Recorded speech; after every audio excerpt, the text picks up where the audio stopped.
जय श्री महाकाल। मैं श्री सुभद्रा कुंडली ज्ञान में आप सभी का बहुत बहुत स्वागत करती हूँ। आज हम लोग जो इस वीडियो में चर्चा करेंगे वो केतु और राहु का अर्थ क्या है। बहुत से लोगों की कन्फ्यूजन रहती है कि केतु क्या है, राहु क्या है, तो इसके बारे में आज हम लोग बहुत ही अच्छे से जानकारी प्राप्त करेंगे। जुड़े रहें अंत तक इस वीडियो से, तभी आप समझ पाएंगे कि एक्चुअल में राहु और केतु है क्या, उसका क्या प्रभाव होता है जीवन पे। जी हाँ, राहु और केतु की शुरुआत अगर करें तो आप सबसे पहले ये मान लें कि जो राहु और केतु हैं वो चंद्रमा के दो नोड हैं। जी हाँ, उत्तरी और दक्षिणी। राहु बैठे होते हैं उत्तरी नोड में और चंद्रमा बैठे होते हैं केतु बैठे होते हैं चंद्रमा के दक्षिणी नोड में।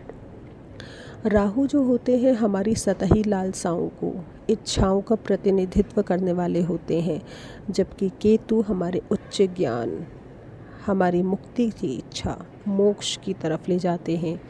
ये दोनों ही छाया ग्रह होते हैं और इनका अपना कोई शरीर नहीं होता है। चंद्रमा के साथ उनके जो भी संबंध होते हैं सहज रूप से समझने के लिए आपको सूर्य से प्रकाश पृथ्वी ग्रह में प्रवेश करने के तरीके की कल्पना कर सकते हैं।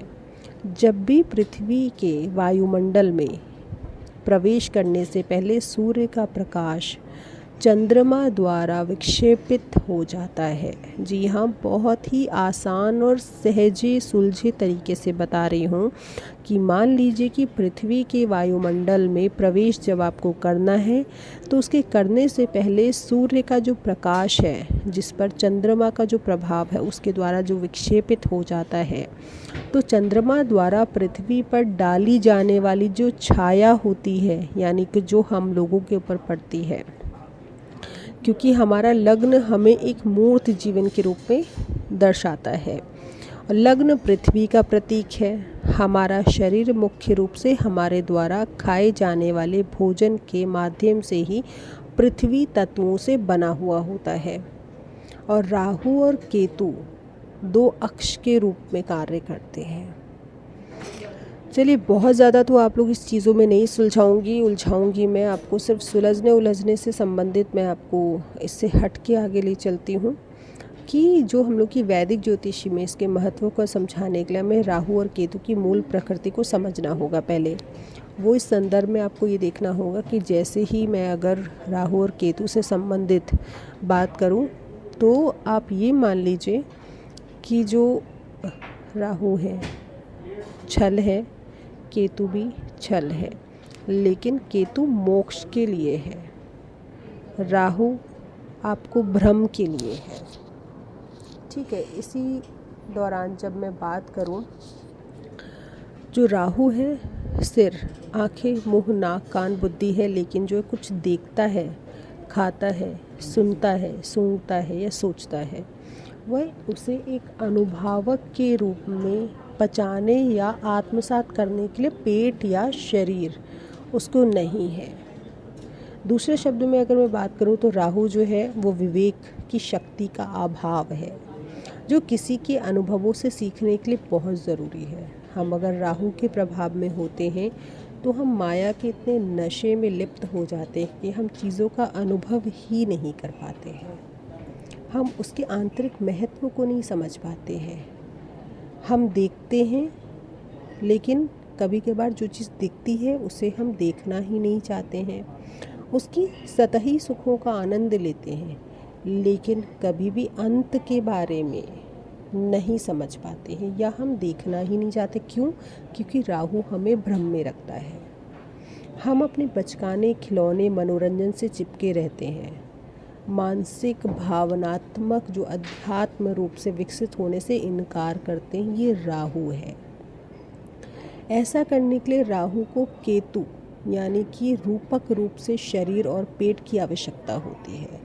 जी हाँ, राहु और केतु का आपस में यही संबंध है। राहु भ्रम, केतु मोक्ष, और इन दोनों को आपस में एक दूसरे के लिए बहुत आवश्यकता है। राहु देख सकता है, चेतन रूप से जागरूक है, लेकिन केतु अंधा है। केतु के पेट में सब कुछ है, केतु सब कुछ जानता है, लेकिन उससे अनजान है। राहु जो कुछ भी जानता है उससे बहुत उस पर आश्वस्त है। वास्तव में अति आत्मविश्वासी है, यानी कि ओवर कॉन्फिडेंट। उसको लगता है भ्रम में आ गया। फिर मैंने बात करी कि राहु भ्रम है, उसे जो कुछ भी जानकारी होती है उसके बारे में ओवर कॉन्फिडेंस हो जाता है। जबकि केतु का अचेतन ज्ञान उसके व्यवहार में स्वतः ही प्रतिबिंबित होता है।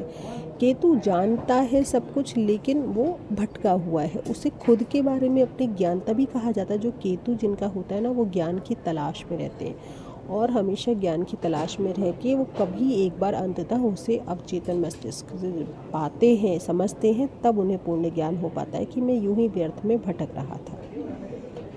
तो इसी क्रम में हम लोग आगे बढ़ेंगे। आशा करती हूँ कि आपको चीज़ें समझ में आई होंगी, आप लोग के जो डाउट हैं वो दूर कर पा रही होंगी राहु और केतु से संबंधित।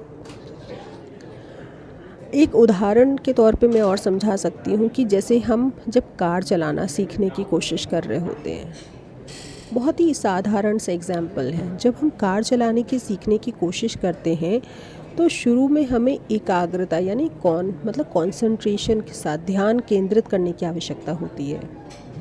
तो या बच्चा कोई जो चलने वाला सीख रहा होता है, तो ऐसे में कंसंट्रेशन की ज़रूरत होती है। तो वो जो कंसंट्रेशन है वो हमारा मर्क्यूरी यानी बुध और राहु के गुण हैं जी।